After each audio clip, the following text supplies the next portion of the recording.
What's up everyone, this is Dan Norman with Inside Boxing, and today I want to talk about the video that Lamont Roach posted of Tank Davis trying to bite him in the clinch. Let's get into it. After watching the video that Lamont Roach recently posted of Tank Davis trying to bite him inside the clinch, it really got me thinking because I did notice quite a few fouls throughout the fight where Tank Davis was trying to shoulder him, trying to bite him, calling his own timeouts, going to the corner, a lot of low blows. And a lot of these things were missed by the referee or purposely not called because Tank is the superstar of PBC and it was a PBC show. Now, the one thing you have to remember that Tank, being the superstar, is one of the last ones left. You know, he's the moneymaker, so they're going to try and cater to everything that he wants. And one of the things that Lamont Roach said after the fight was, during the round 12, I believe, Tank was telling him that you're not going to get this decision because he understands the business. He knows that even if it's a close fight, or even if most people think Lamont's winning by a little bit, they're likely going to give it to Tank Davis. And I think he was a little bit shocked when he ended up getting the draw. But to go back to some of these fouls and his behavior, this really shows me something about his character, that when he's meeting resistance, he can tend to fold. So what do I mean by that? When he's meeting resistance against his opponent and getting uncomfortable, he starts to do these different antics. And that's a sign of his character and how he feels inside the ring. So calling your own timeouts and things like that, that's not boxing, right? He should have got a foul for that, but he couldn't help himself because he wasn't feeling his rhythm. He wasn't feeling confident. He knew the fight was close. He was meeting a lot of resistance against Lamont Roach.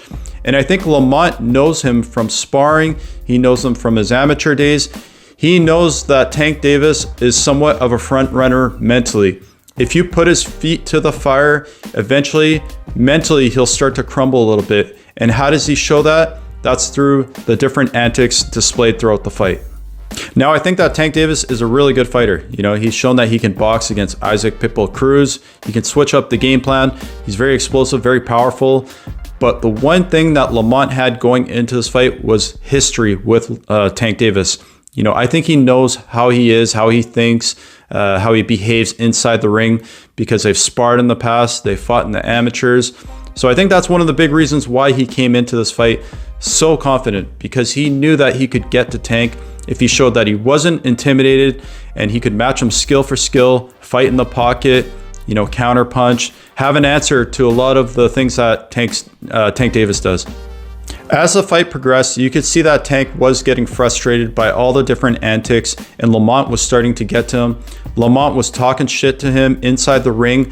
So Lamont was showing on many levels that he wasn't scared or intimidated by Tank Davis, and that Tank had to come with more if he wanted to beat Lamont Roach. Now, with that being said, Tank at the same time was having frustrations with his corner. You know, he was probably embarrassed because a lot of his fans were there and he wasn't doing as well as he wanted to do. Normally, Tank is used to just blowing guys out and really relying on power. And Andre Ward once said, having power is a gift and a curse in itself, because a lot of times fighters rely on their power to get the win. But if they meet resistance, like Tank did against Lamont Roach, they can tend to crumble because that power is no longer relevant and now it becomes a real fight. I've seen a lot of videos such as Paulie Malignaggi talking about Tank Davis and saying that he's a manufactured champion. You know, he's a little bit harsh with his words. I do think that Tank Davis is the real deal. He's a very good fighter. But when you're fighting on the highest level against competition that's not afraid of you and can withstand your power, then I think that he does get a little shaky because he has been spoiled a little bit being a superstar from PBC.